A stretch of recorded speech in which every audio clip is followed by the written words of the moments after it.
Does hedonism have value?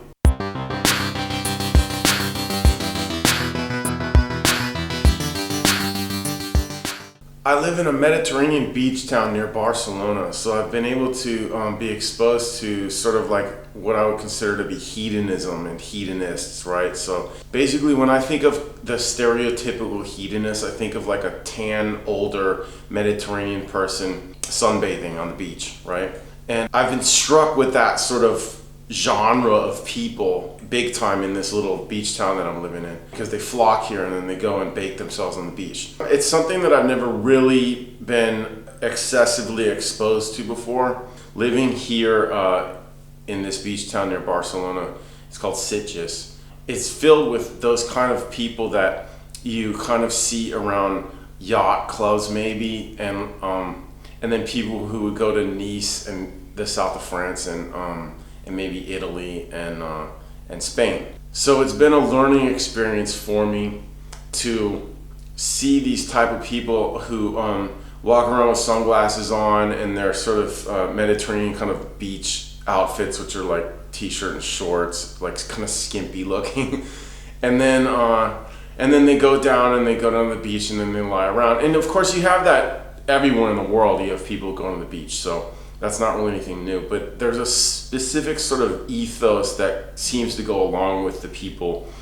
that flock to the Mediterranean, and it includes Northern Europeans, it also includes Americans and whoever else, Australians or whatever. But so it's made me think, is there value to hedonism? And basically that kind of gets down to the question of excess, right? Because I think hedonism is excessive pleasure. I think that's what it kind of is defined as, or that hedonism is living for pleasure, right? Which to me sounds excessive. So there's an Oscar Wilde quote, something to the effect that asceticism, not aestheticism, aestheticism like an aesthetic, like a monk or whatever, somebody who goes and lives in a cave in the Himalayas or something like that, is asceticism is the same as hedonism, that they're both imbalanced. And that quote from Oscar Wilde, I haven't been able to find that specific quote, but it totally rung true with me when I first read it, that hedonism and asceticism are two sides of the same coin of excess, right? And that moderation is the key, right? Although I also heard another quote from an Oxford professor, and this is a more recent quote, and he said something to the effect that, he said, everything in moderation, including moderation, right?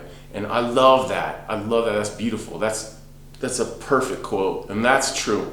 And Oscar Wilde has another quote, which is, the only way to get rid of temptation is to yield to it. Resist it and your soul grows sick with longing for the things denied it, or something to that effect. To me, that sounds true on one hand, but it also sounds sort of like he was compensating for a lack of hedonism in his own life that he perceived that he had, right? So that he obviously did go to extremes of hedonism. So it makes me think that the form of hedonism that I'm witness to here in this Mediterranean beach town has a lot in common with asceticism, with deprivation, in that the kind of hedonism that I see here requires a lot of work. People have it in their minds that going to the beach, living in a beach town, having enough money to not have to go to a daily job is somehow going to free them from care and sort of necessity and work. And the fact is that it doesn't do any of those things, because these people work constantly on their tan. They work constantly on their on appearing to be living the life, what they perceive to be the life, and it's kind of a 20th century notion of what the life is, basically moving to the French Riviera and baking yourself on the beach while you sip martinis, right? And then you hang out with like other bourgeois people that are thin and tan, reclining on beach chairs.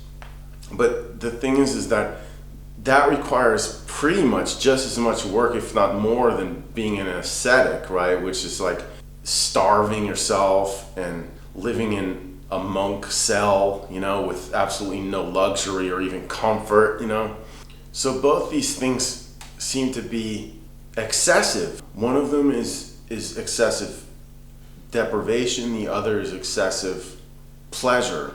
And they both seem to be sort of forms of almost soft torture. There's a guy here in Sitges who I've seen walking around. I've been living here for 2 years, and I've seen him walking around, and I've seen him at the beach too, and he goes to my gym. And he's this really short, little old man who's got happiness in his eyes. He seems, you know what he has? He has contentment in his eyes.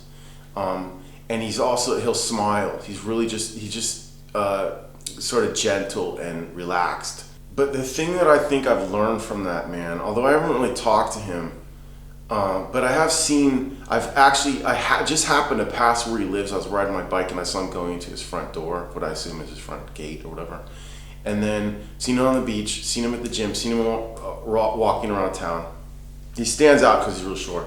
And the thing that I think I've learned from him is that excess is not good, but hedonism may have some merit, right? Because he is living a hedonistic life from what I can tell. I mean, he does go and lie on the beach and bake himself in the sun for hours. He must do, because he's extremely tan. And he's probably French or something. I don't think he's naturally like super tan. What else does he do? He seems to go to the gym or go shopping and stuff like that. He's retired, so he's living the life. So if he is definitely living some sort of degree of hedonism, right? He's doing it in a healthy way, right? He does seem to be benefiting from living a hedonistic life. What that means to me, what that tells me, is that these sort of two extremes of hedonism and asceticism can be indulged in to a healthy degree. And really what that points to is that balance is key. Balance is key, right? In my own life, I've probably leaned more towards asceticism because I was raised in a religion which promoted it, in self-realization fellowship in California, which promoted the idea of sort of a Babaji character living in the Himalayas in a cave and, owning nothing but a loincloth, And also just because I figured out at a young age, when I was like about 20, that the fewer possessions that you have, the freer you are. And that is true. There's no arguing that. The downside of that is that if you don't have any kind of like comfortable furniture, in your apartment, if you don't have an apartment, if you don't have like a decent space to live in, and you're like living rough, it ages you, and it's very unhealthy. It is very unhealthy. It's probably just as unhealthy as being like an addict, like an ultra hedonist, And then things like having plants, being able to take care of plants, that's a big deal for me. I mean, like I have a bunch of plants on my balcony, and they're a responsibility, they're a burden, because I have to water them. If I go away, I have to ask somebody to water them for me, and that's a pain, I'd rather just be able to go, But the thing is that they add so much beauty and tranquility to my life that would not be there otherwise. I mean, I could meditate and find that tranquility in myself, and I do, but the outer environment is extremely important, I mean, that's what the purpose of Zen gardens is, or any kind of garden, that's the purpose of gardens, is because what other purpose do flower gardens serve? They serve absolutely they don't serve any kind of food purpose, do they? They're purely aesthetic, They're for that to bring beauty and tranquility into a person's life. So I do believe that hedonism is really no different from asceticism. That basically hedonism is excess and asceticism is lack, and they both are opposite sides of the same coin, and therefore they're both imbalanced, really. I think that's what probably my conclusion would be on the matter, especially having witnessed the little old man that I was describing, is that one must strive for a balance between these two excesses, so that you're not living for too much pleasure, and you're not living for too much lack or pain, you know?